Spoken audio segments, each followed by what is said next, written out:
Welcome back to another episode of the Daily Beard. Today, let's talk about the role of the eye chart as an eyesight translator. And I was sure I made a video about this. I looked around, I couldn't find it at all. And the question comes up a lot: how do I use the eye chart? Especially in the context of what diopters do I choose, what glasses do I wear, what does this mean to my eyesight? And a mistake that people commonly make, or a connection people commonly don't make, is the eye chart's irrelevant. The eye chart in the real world, it doesn't matter how big the letters are that you can read. It's not an absolute measurement. It's not objective.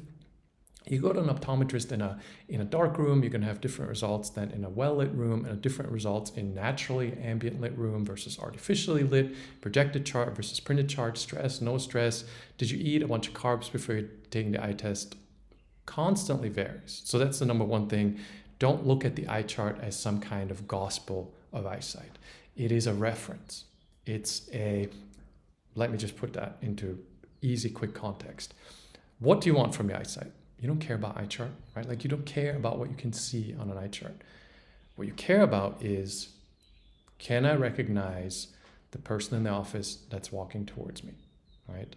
Do I not look silly because I have no idea what their facial expression is? Do I know whether they're looking at me? Should I nod and smile? Are they ignoring me? Are they paying attention?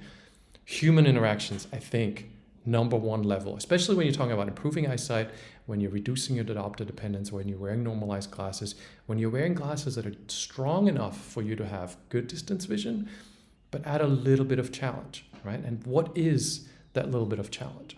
The little bit of challenge is you can see all the things you need to see. You're not uncomfortable. You're not becoming socially withdrawn. You're not unsafe to navigate your way through life.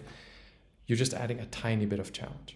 Right? And so the question for me always is, especially with kids, this comes up a lot, is can they make out your facial expression across the room in distances where people in normal circumstances recognize the details of each other's faces, which I think is one of the most challenging real world things, because facial expressions are tiny things. Where your eyes are looking is very small. So if your vision is too blurry, you can't tell if somebody's looking at you or not.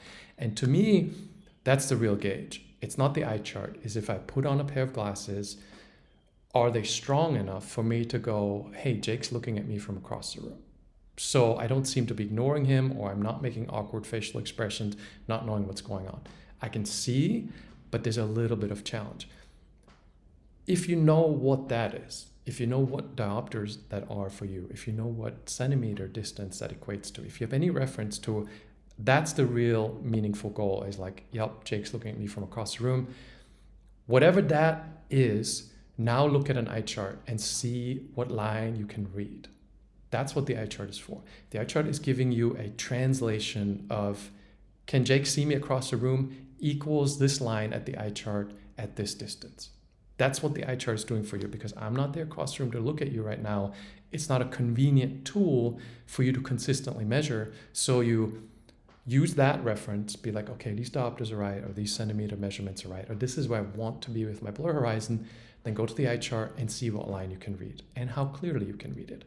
Now you don't need those other references. You can just refer to the eye chart, right? If you're changing your diopters, if you have a test lens kit, whatever you're doing, now we can look at, can I read that same line with these diopters, right? And can I not?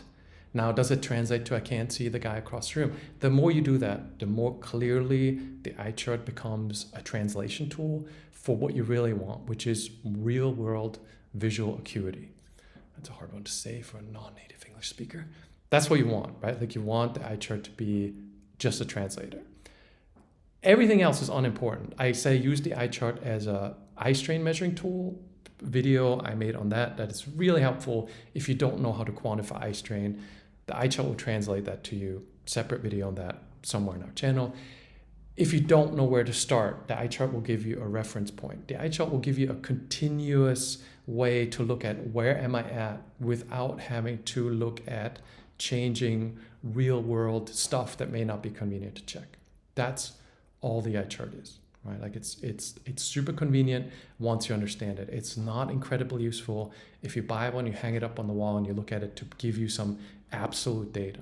The way the optometrist uses it, you sit in that chair for 3 minutes, 5 minutes, and that is your permanent, that's the diopters they give you till next year when you come back, and they give you stronger diopters. It's not incredibly useful for that if you want to improve your eyesight. That's it. Hopefully short and to the point.